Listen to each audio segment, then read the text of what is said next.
Ahsoka Episode 5 is not what fans think it's going to be. Some shocking new leaks have dropped over the last few days that set the record straight on some major plot points, as well as assumptions we had in regards to Anakin's return in the world between worlds. Disney and Lucasfilm are kind of counting on this one to blow us away. I mean, they're literally putting it in select theatres. With Dave Filoni directing, I think it's in great hands. I think this is the episode we've all been waiting for. We're going to be talking about the Purrgil, Thrawn, Anakin, Ahsoka, and so much more in today's preview. Peter Ramsey's Fallen Jedi quite literally opened the door for a world of possibilities as we go into the second half of Season 1, and it's also left us with some huge questions.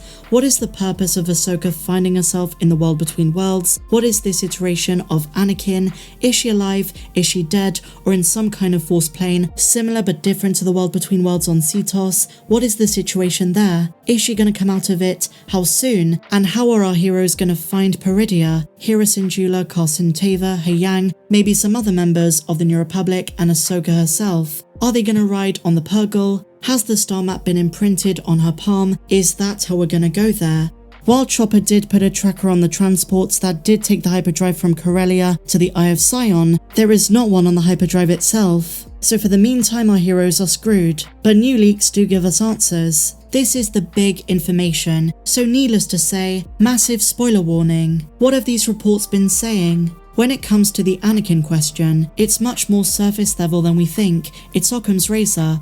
According to MakingStarWars.net, Ahsoka is not really in the world between worlds. She's in the ocean, and what she sees is not really Anakin, it's her mind. It's a hallucination, so to speak. But it's worth noting that this is up for interpretation. It can be interpreted as a dream, one that she imagined, or something through the Force. But they do clarify it's not the world between worlds, it just looks like it. But some exciting information from Bespin Bulletin and Making Star Wars is that we're taken through a series of flashbacks to the Clone Wars and Ahsoka's life. They say on top of seeing Anakin as he looked in Revenge of the Sith, we're also going to see him in flashbacks in his Clone Wars armor. Something we had hoped for in the Kenobi series that did not take place. They say we see the Battle of Ryloth, also a live-action Siege of Mandalore, and the Battle of Teth. And then a massive reveal, they say it ends with the Siege of Mandalore before she is then pulled out of the ocean by Brendan Wayne, Din Djarin's stunt double, but he's not playing Din, he's playing Lieutenant Landa from the last episode. We assumed he died with the Eye of Sion jumping to hyperspace, but apparently he's still alive.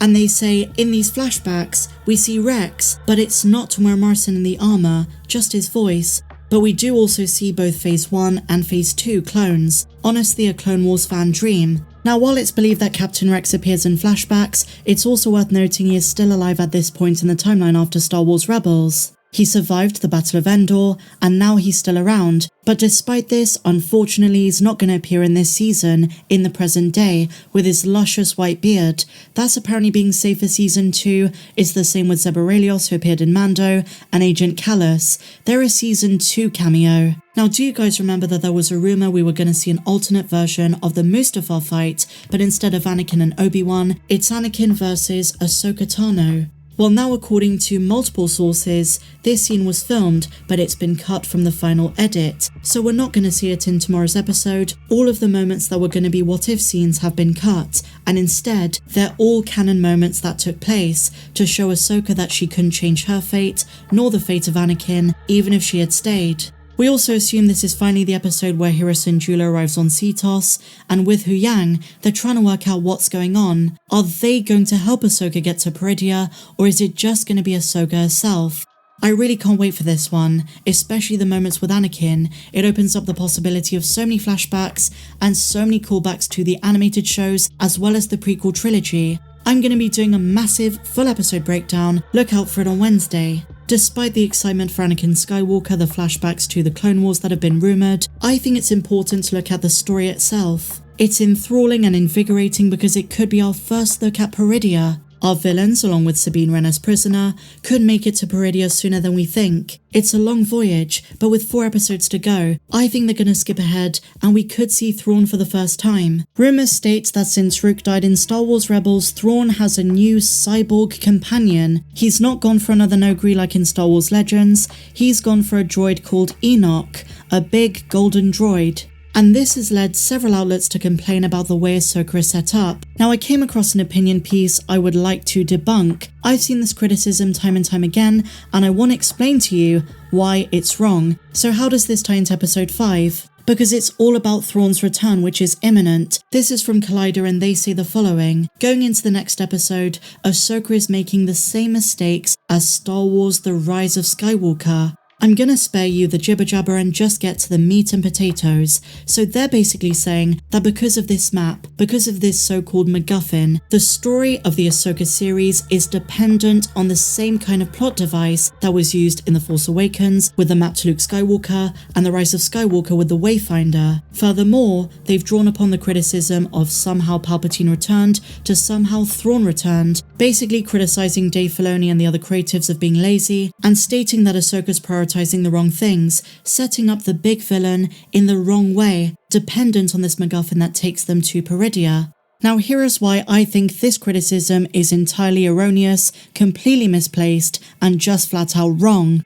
The concept of a star map in and of itself is very Star Wars. I don't see any problem with this. It's the way the story is executed and how it's being built up. The main criticism of this piece is the map, but not realizing that just because there were maps in the sequel trilogy and there are maps in Ahsoka, doesn't mean the conditions are the same. In my estimation, Ahsoka is so far succeeding where The Rise of Skywalker failed in setting up its main villain. Palpatine was thrown in the final installment of the sequel trilogy, whereas Thrawn is being introduced at a pivotal stage of the so-called Mandalorian universe before it expands into the movies such as Dave's film and the next juncture of this developing story. This is just the start for all intents and purposes. It's also worth reinforcing that Ahsoka has so much better tension and build-up. We've met so many fascinating villains before meeting the guy responsible for the entirety of the Imperial Remnant's return. The Mandalorian already did this with the Shadow Council, we already met Moff Gideon, and then in Season 3 we were introduced to some other big players, and now we've seen Morgan Elsbeth once again, we've seen Baylan, Shin, and now we're going to the second galaxy to see Thrawn, to comprehend how all the pieces fit together. And moreover to understand the motives of these villains we've already met. But the primary villain has been set up in such a way that it's been slow, and we're all desperate now to understand what is his overall plan, what's the threat he poses to the galaxy. It's better in my opinion than the way Palpatine was introduced at the start of episode 9. Not to mention all of this while exploring the very difficult relationship dynamics of old friends, the human side and all of the emotions that come with certain reunions like that of Ahsoka and Sabine, and now the tautness, strain and stress put on their relationship now that Sabine has put her own desire to see Ezra again